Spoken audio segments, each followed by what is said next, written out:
The Orlando Magic Civil War is over for now. Paolo Banchero and Team USA victorious over Germany, but both Paolo and Franz had their moments and overcame their weaknesses. We'll talk about all we're seeing from FIBA play plus Mo Wagner screening on today's episode of Locked On Magic. You are Locked On Magic, your daily Orlando Magic podcast, part of the Locked On Podcast Network, your team every day.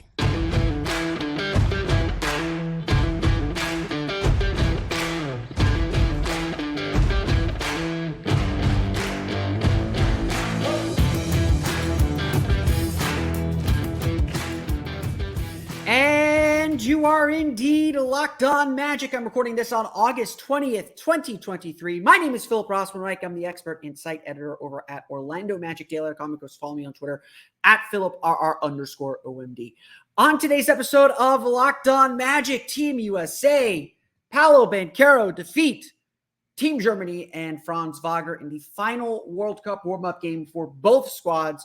We'll get into a little bit of that game, but more importantly, the weaknesses that Paolo and Franz are overcoming to help their teams succeed. This will not be the last time, I think, that we see the U.S. versus Germany. Certainly, potentially not the last time. These are two medal contenders. We'll get to that coming up here in just a moment. But first, we want to thank you again for making Locked On Magic part of your day every day, no matter when you listen to us, whether it's first in the morning, whether it's right when we upload. We truly appreciate you making Locked On Magic part of your day every day. Remember, there's a great Locked On podcast covering every single team in the NBA. Just search for Locked On and the team you're looking for, the Locked On Podcast Network. It's your team every day. Today's episode of Locked On Magic is brought to you by our friends at Birddogs. Go to birddogs.com/LockedOnNBA or enter promo code LockedOnNBA for a free white tech hat with any purchase. You won't want to take your bird dogs off. We promise you. For Orlando Magic fans, there was one thing they wanted to see Sunday afternoon when Team USA took on Germany, and that was Paolo Banchero versus Franz Wagner. No offense to the Paolo Banchero-Mo Wagner matchup that we actually saw for the majority of Paolo's minutes, but Paolo Banchero versus Franz Wagner is something that they only get to see in practice. You don't get to see that in actual games, and that's, of course, the fun of having international basketball are these matchups. Paolo was a spectator at Germany's game against Greece on Saturday, but Sunday was the main event, and so that's the game we want to focus on. We got to see it. And in one fourth quarter, actually. In one fourth quarter possession, Paolo switched onto Franz, and we got the one-on-one matchup of the decade, of the century, of the year. And Paolo played good defense.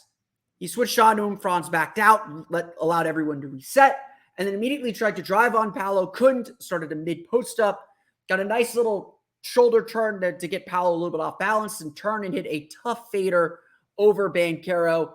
I am sure they will be talking about that when they're back at the Advent Health Training Center next month.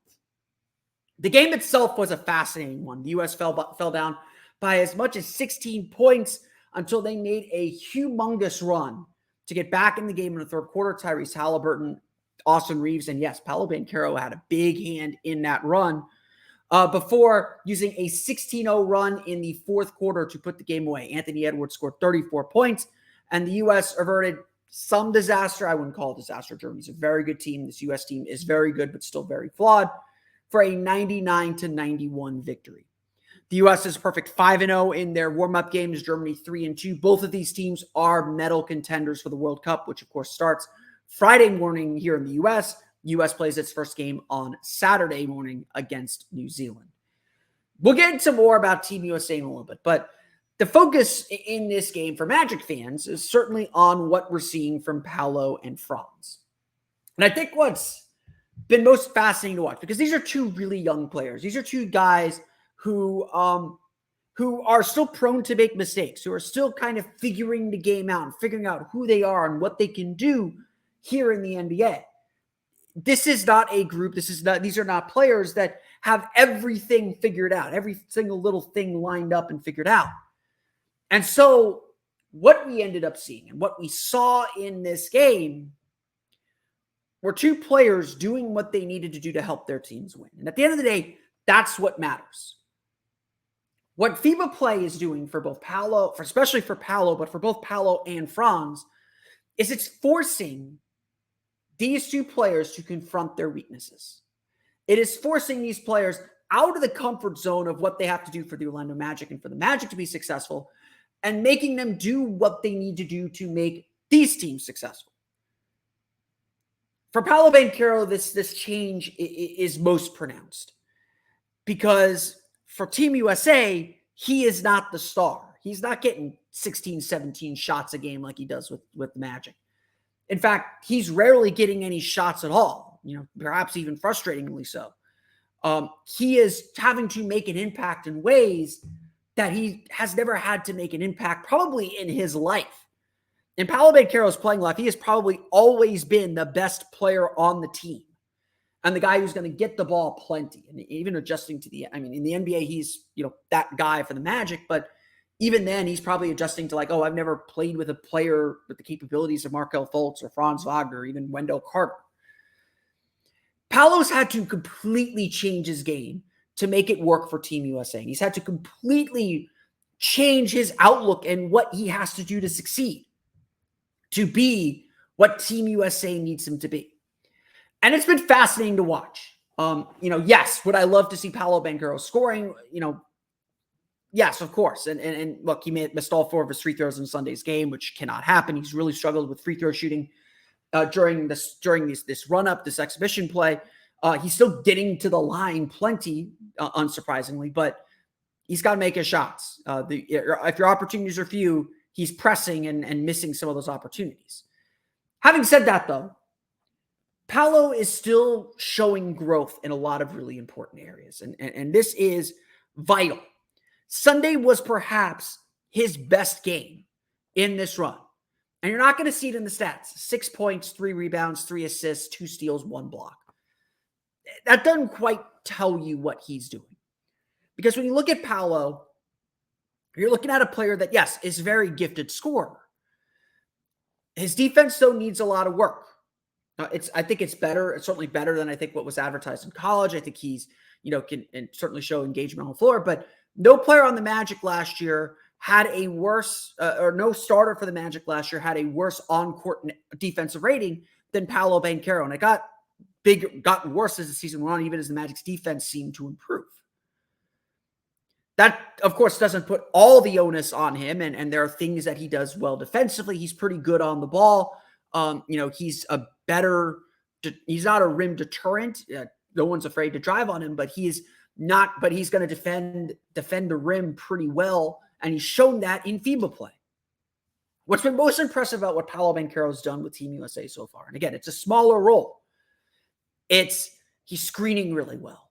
He's defending much better. He's been much more engaged defensively. He's much more focused defensively. While he still makes some mistakes, he's recovering quicker, and he's learning from those mistakes quickly.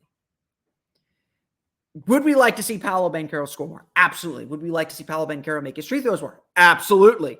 Would we like to see Paolo be more aggressive at times instead of pressing to get his opportunities? Absolutely. But at the end of the day, what we're seeing from Paolo with Team USA is a guy who is accepting a smaller role and is focusing on 1 or 2 really important things, maybe perhaps to the detriment of other things. Banchero is essentially playing the Draymond Green role in the Steve Kerr offense. He's there to be a hub, to be a versatile guy who can pop, who can roll, although he's not popping much, he's rolling a lot. Who can pop, who can roll, who's going to be a big, who can handle the ball a little bit and make some plays. And obviously, he's not as clean and polished as Draymond can be. But he is fulfilling that role. And whether it's rebounding, whether it's defending, things that he struggled with his rookie year, he is being forced to do well for Team USA. Say what you want about this Team USA squad. And I think through 5 games, we've seen that this is a flawed team. This is not a perfect team. This is a team that can be beaten. But this is also a really strong team too. And they're starting to come together. They're starting to figure things out. And part of that is understanding the roles they have to play. And Banchero is a big part of that. he is going to be a big part of Team USA winning this gold medal. And I think they are by far the favorites. No offense to Spain, no offense to Germany, no offense to France, no offense to Australia, no offense to Canada. I think those are your favorites in this tournament. Paolo Banchero Team USA is going to win this thing. Or they'll medal at least. They're not going to embarrass themselves and finish 6th or 7th, but they could. They could have a bad shooting night. They could do what they did in the first half when they didn't move the ball particularly well, when they didn't attack the paint very particularly well. Those things can happen still. But the key to it all, and the key for Paolo, is accepting his role and now doing some of the things that he wasn't doing particularly well his rookie year. And that's only going to make Paolo better. It's only going to help him grow. And that's been the big takeaway here from 2 weeks with Team USA. The U.S. will open its World Cup play on Saturday against New Zealand. But Paolo Banchero isn't the only one facing his weaknesses.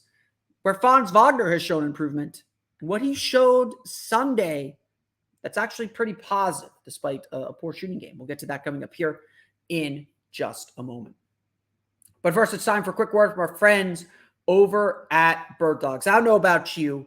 I know it's raining this Sunday, this muggy Sunday, but it is still hot here in Central Florida. And you want to be comfortable. You want to look good while you're going outside, because if you're not, everyone's going to feel it. Everyone's going to see it. And that's why I have turned to Birddogs, my growing catalog of Birddogs pants and shorts, because I don't like wearing shorts, but in this heat, you have to, has become the go-to piece of clothing in my wardrobe or in my closet, because they're comfortable, they're stretchy, they're really breathable. They just make everything feel good. I was in Atlanta visiting my dad a couple weeks ago, and I brought my Birddogs pants with me because I know it's hot there, and just walking around, just feeling free and easy. That's what Birddogs is. They fit way better than regular shirts. They're made of that are made of stiff restricted cotton. Birddogs fixed this issue by inventing cloud knit fabric that looks just like khaki. I have worn Birddogs pants to work, but stretches so you get a way slimmer fit without having to sacrifice movement. Birddogs also uses an anti-stink sweat wicking fabric that keeps you cool and dry all day long. Go to birddogs.com/LockedOnNBA or enter promo code LockedOnNBA for a free white tech hat. That's birddogs.com/LockedOnNBA or promo code LockedOnNBA for a free white tech hat that you won't want to take your Birddogs off. We promise you.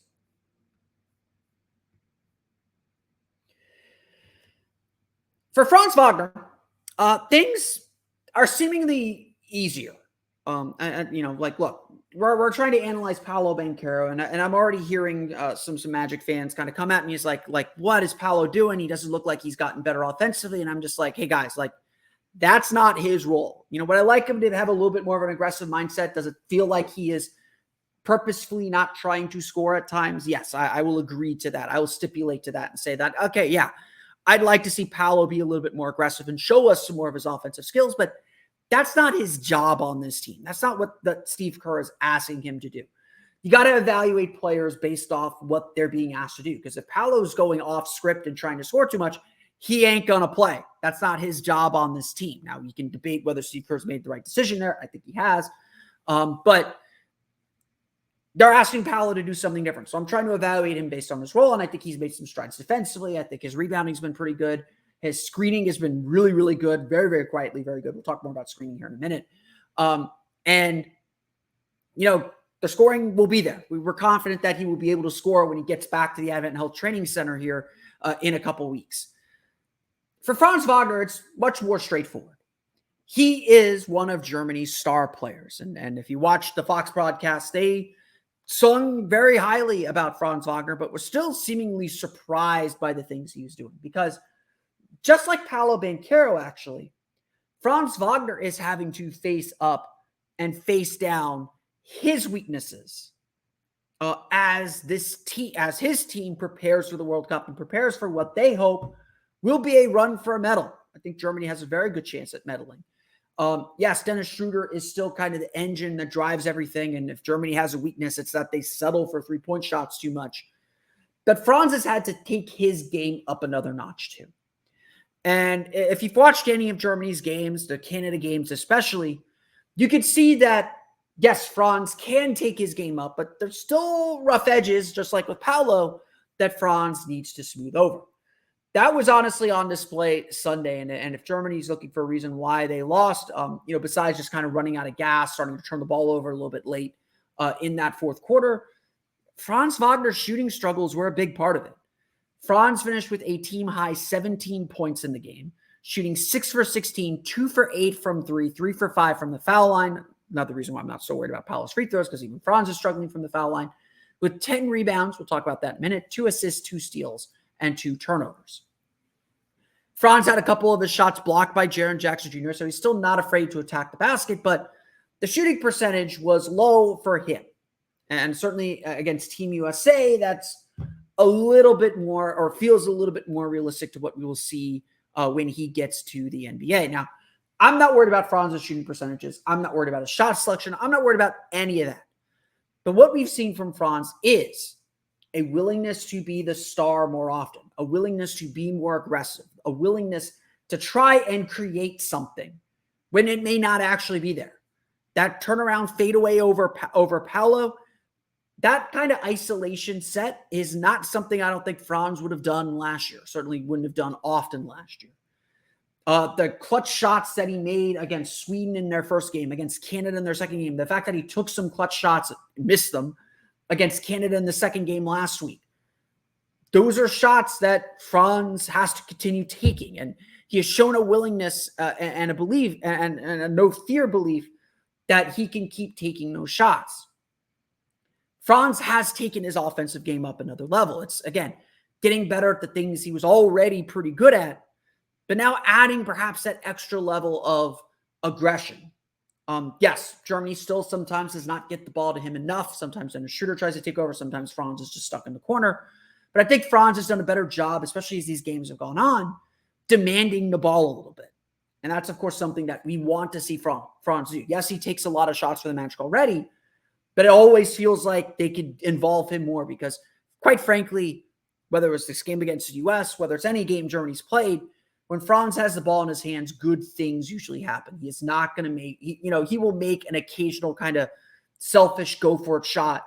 But for the most part, he's going to make the right pass. He's going to make the right read. And that's something, and again, he's a young player. He's learning that balance. He is slowly learning that balance more. More impressive than any of that, I want to point to Franz Wagner's rebounding. He had 10 rebounds in this game against the U.S. He has only had 4 games in the NBA, in 2 seasons in the NBA, 4 games where he's grabbed 10 or more rebounds. He grabbed 11 twice in his rookie season. He grabbed 10 twice last year. He averaged 4.5 rebounds per game last year around. He's averaging a little bit more than 5 rebounds per game during these warm-up games, during these exhibition games before the World Cup. And his rebounding, it just watching him, he is just like Paolo. He is much more aggressive, much more assertive, trying to get after the glass, trying to get boards, whether it's on the offensive glass, whether it's on the defensive glass. He's trying to get himself more involved. And this, of course, is all just fantastic news. This is all good stuff for the Orlando Magic, something that they need to see from him. They need him to be this aggressive, to be this assertive on both ends of the floor. And it's always been something that it honestly felt like he was hesitant to do. He was hesitant to be the star, to be the guy. And so what his time with Team Germany is forcing him to do, just like the Magic will try and push him to do as well, it's forcing him to be the star.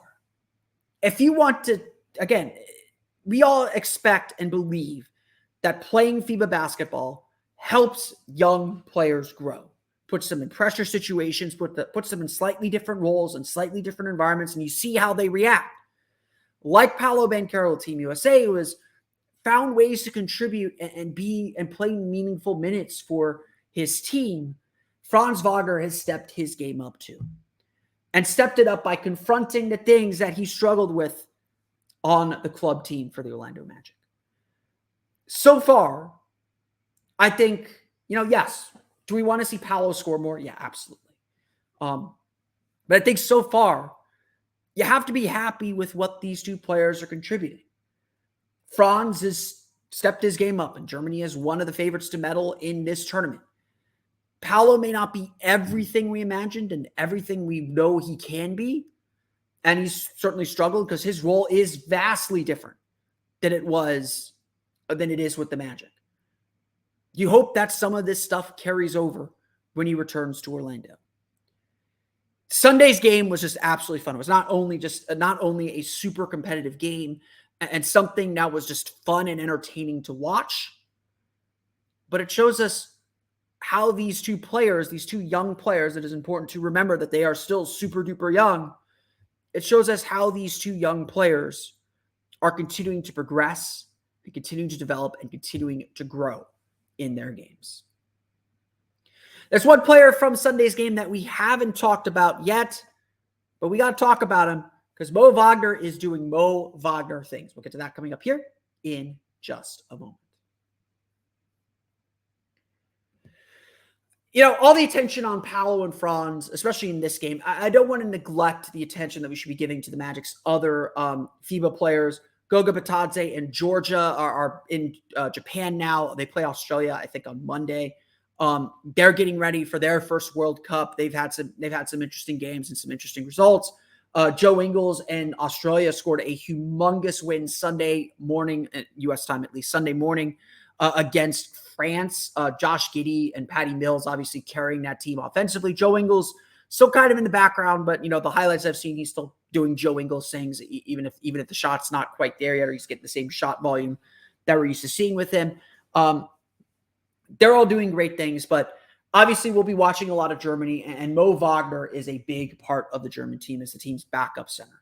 He was matched up directly with Paolo Banchero, and they fought hard for rebounds throughout the course of the game. Paolo won a lot of those battles, but Mo Wagner's value for Germany is very much the same value he has for the U.S. or for the Magic. It's to fill in the gaps, to find the holes in what the team is giving them, and to just exploit them. There was a play late in the fourth quarter, or in the middle of the fourth quarter, when Germany was still holding on to the lead, when Anthony Edwards and Mo Wagner went tumbling out of bounds, going for a rebound. I think Edwards ended up pulling Wagner down. Mo got up first, snuck out to the corner, hit a three. That's kind of a definitional Mo Wagner play. And Mo Wagner has started to come around here as these games have gone on. In 16 minutes on Sunday, he scored 14 points, shot 5 for 8 from the floor, 1 for 2 from 3, 3 for 3 from the foul line, 3 rebounds, 3 fouls for good measure. That feels like a very typical Mo Wagner game. You know what you're getting out of Mo Wagner, and you know what he's going to give you. But the stats don't show, though, about Mo.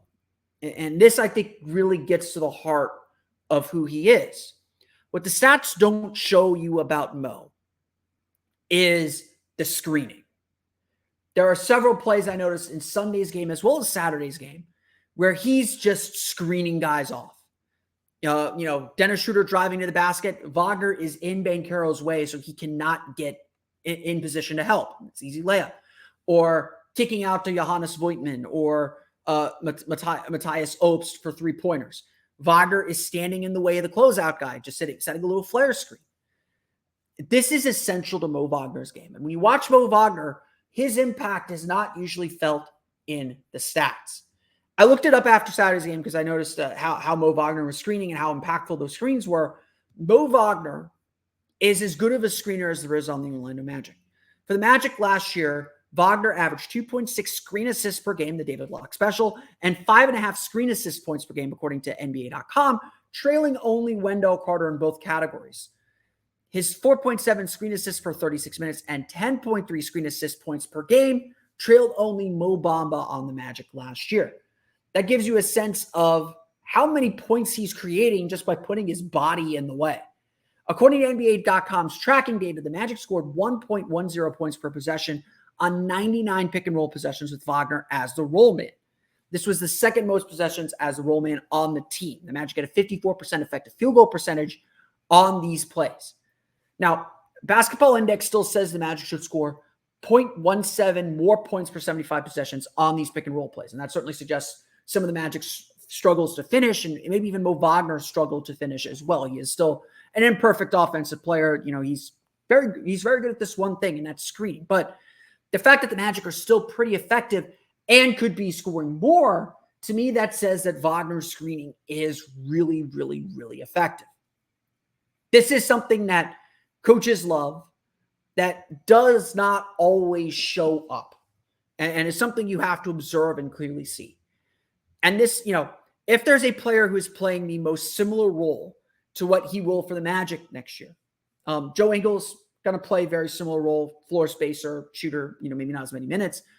Mo Wagner is doing exactly for Germany what the Magic are going to ask him to do in the regular season.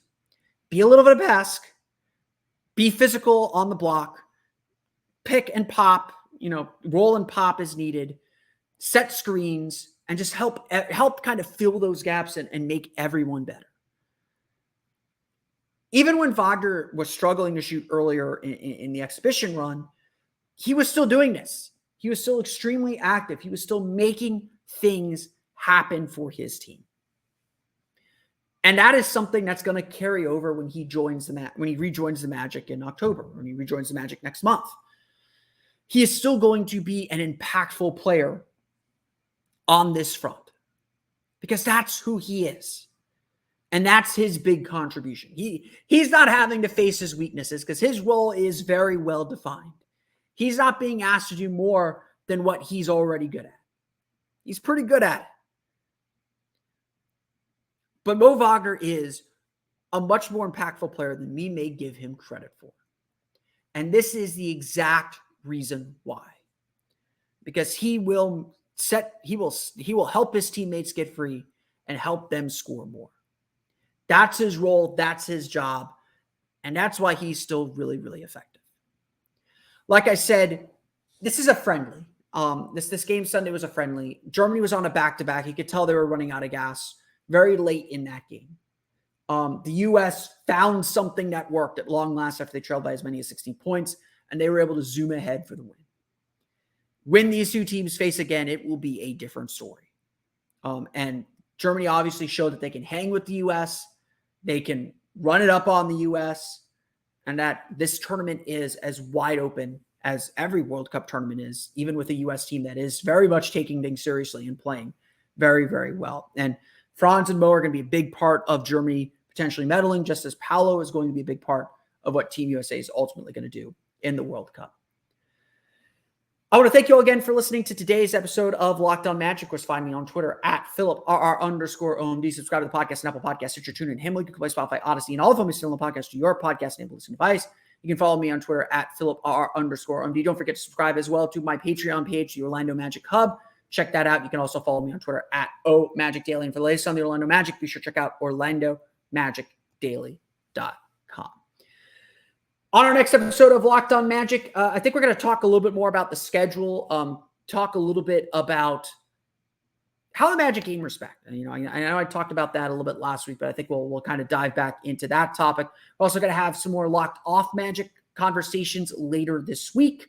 There's a hint about that on today's show, but we'll get to that later on in the week. And of course, we'll set up FIBA play later on in the week as well. But that's going to do it for me today. I want to thank you all again for listening to today's episode of Locked On Magic. For Orlando Magic Daily and Locked On Magic, it's been Philip Rossman-Reich. We'll see you all again next time for another episode of Locked On Magic.